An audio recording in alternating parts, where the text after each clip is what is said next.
कि ओ दीवानी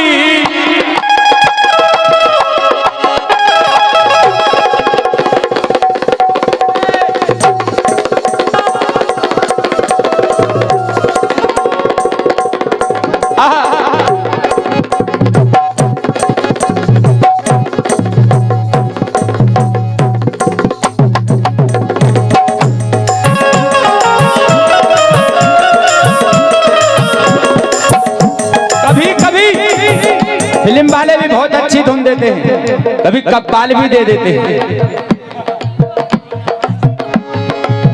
ओ दीवानी ये फिल्मी वालों ने ना, लखनऊ वालों ने गाया है। गाया तो है, किसी ना किसी ने गाया है, धुन ली है केवल। ओ दीवानी ओ मस्तानी एटम बम है तेरी जवानी,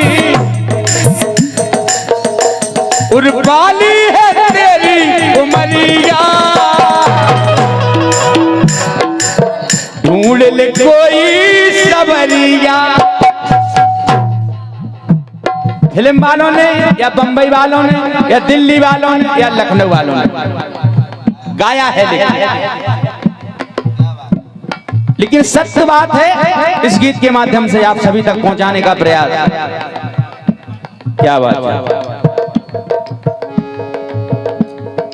प्रसंग उस समय का है जब तुलसीदास जी की पत्नी मायके चले जाते हैं, गोस्वामी तुलसीदास जी महाराज जिन्होंने रामचरितमानस की रचना की। इस गीत का आशय यही है कि जो कुछ करवाती है केवल नारी, केवल नारी।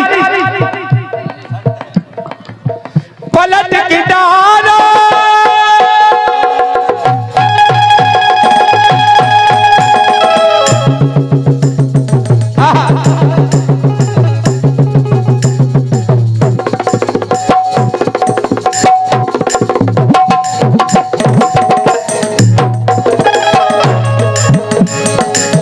पलट के डालो एक नजरिया तुलसीदास के जरिया, तुलसीदास के चरना जरिया। इतना प्रेम करते थे अपनी पत्नी से। बीतन चली है आधी उमरिया, छोड़ चले हैं हर वरिया, छोड़ चले हैं हर वरिया, छोड़ चले हैं हर वरिया। घर दौर छोड़ के चले जा रहे हैं गोस्वामी जी, क्योंकि पत्नी का इतना प्रेम है कि मायके चली गई।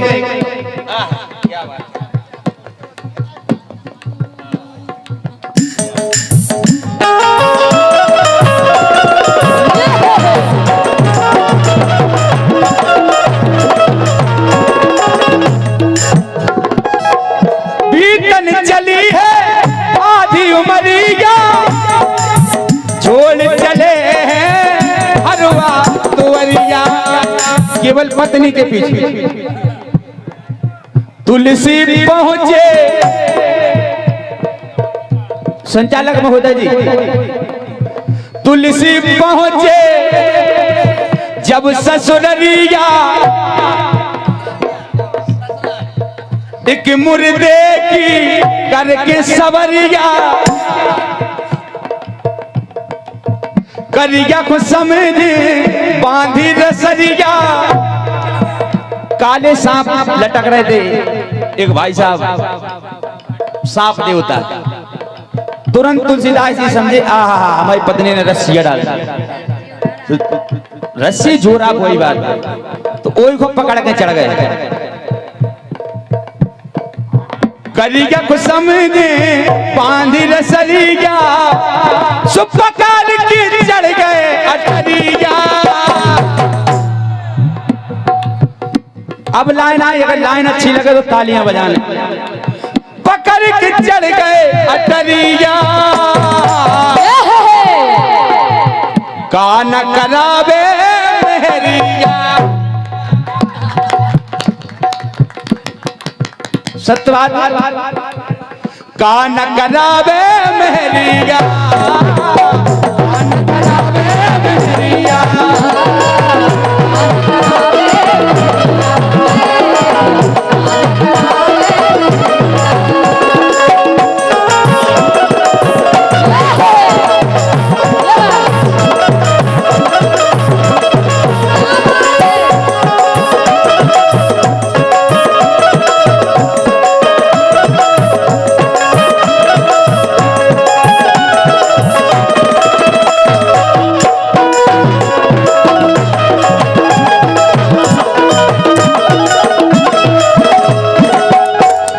अगला प्रसंग आता है सूरदास जी।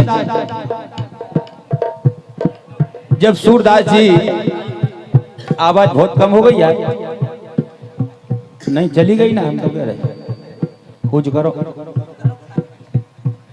Hello hello hello.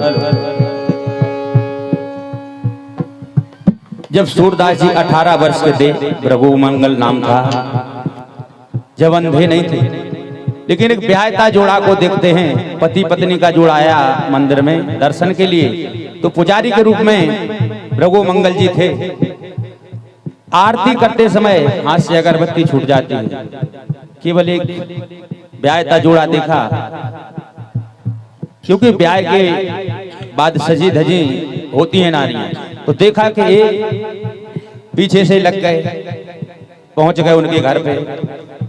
बोले आप एक निवेदन है, उनके स्वामी जी से कहा आपसे एक निवेदन है कि 16 श्रृंगार करके आप हमें एक बार अपनी पत्नी को दिखा दें। 16 श्रृंगार करके। तो पुजारी को मना कर दिया कि हम क्यों दिखाएं। पुजारी जी ने जिद की, चलो कोई बात नहीं, श्रृंगार करके आओ। श्रृंगार किया। और जब सूरदास जी ने देखा, अभी सूरदास नहीं है, रघु मंगल जी ने देखा, तो देखकर के संसार हमें नहीं देखना है।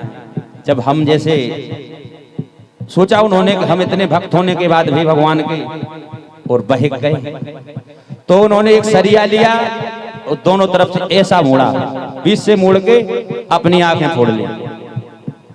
अब प्रसंग वहां से शुरू होता है, अपनी आंखें फोड़ लेते, तभी से उनका नाम सूरदास पड़ा। एसपी स्टूडियो के लगवा की ओर से इन्हीं लाइनों पर इनके अनुमुद्राएं। धन्यवाद भैया। तिरछी नजर की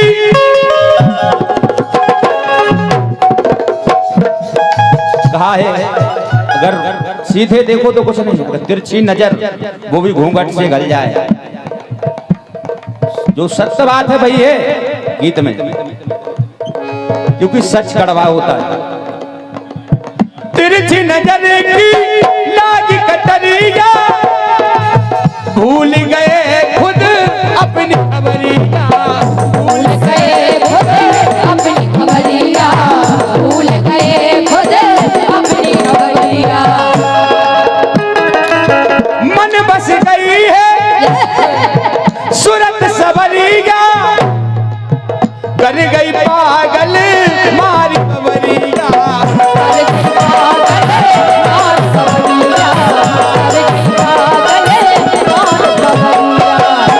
अभी लेके सरिया,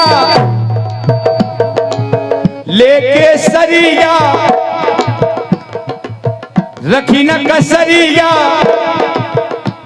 सुवाखन में छाई अंधेरिया, आखन में छाई अंधेरिया, कान करावे मेहरिया,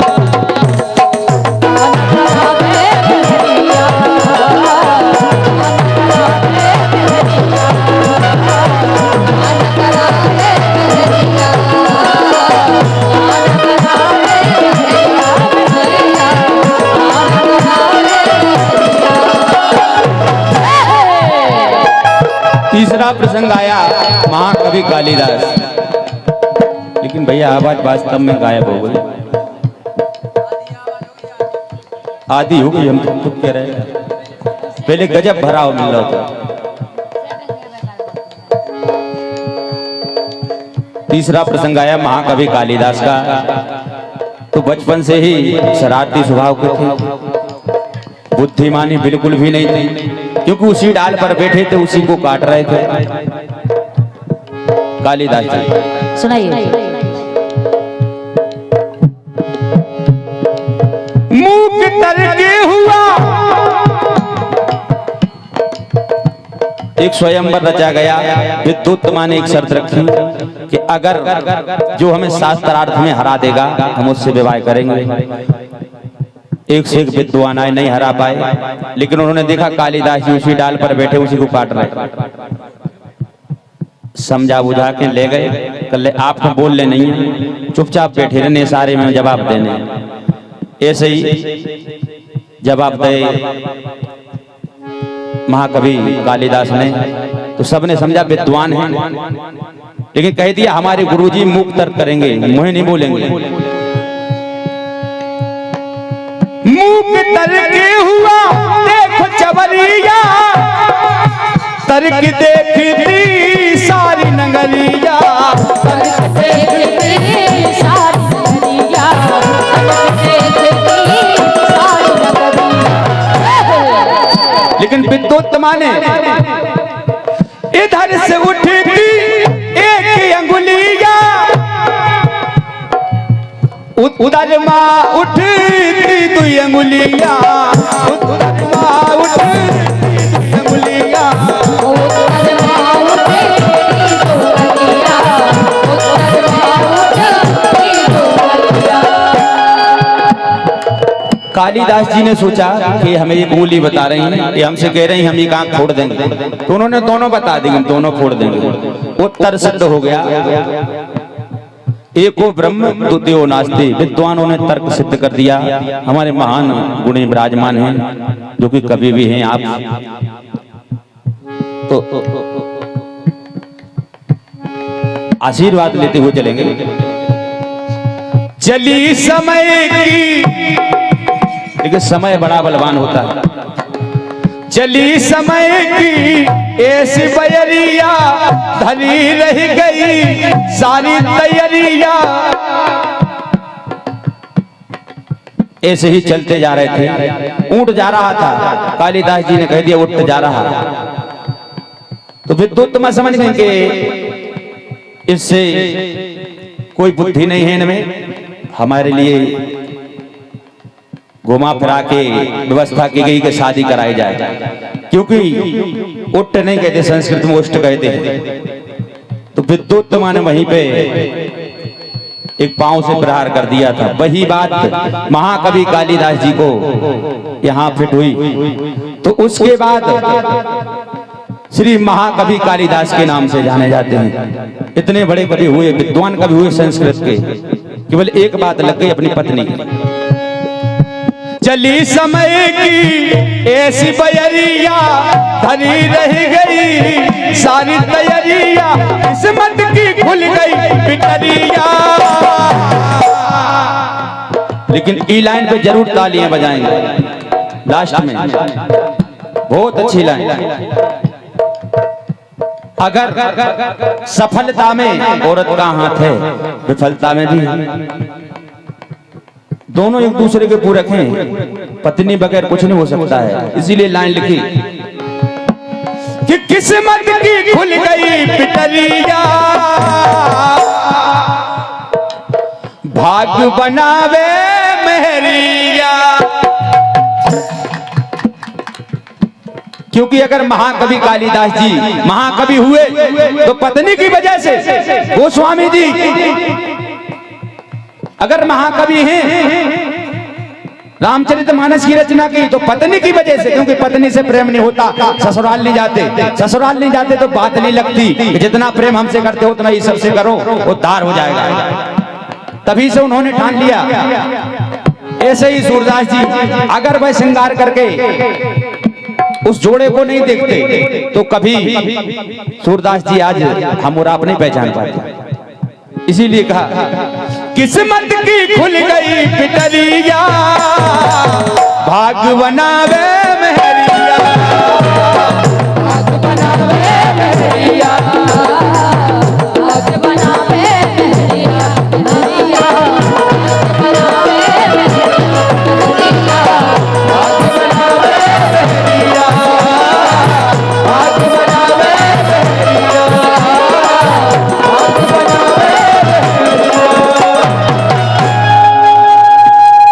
बजा के सम्मान करे। अच्छी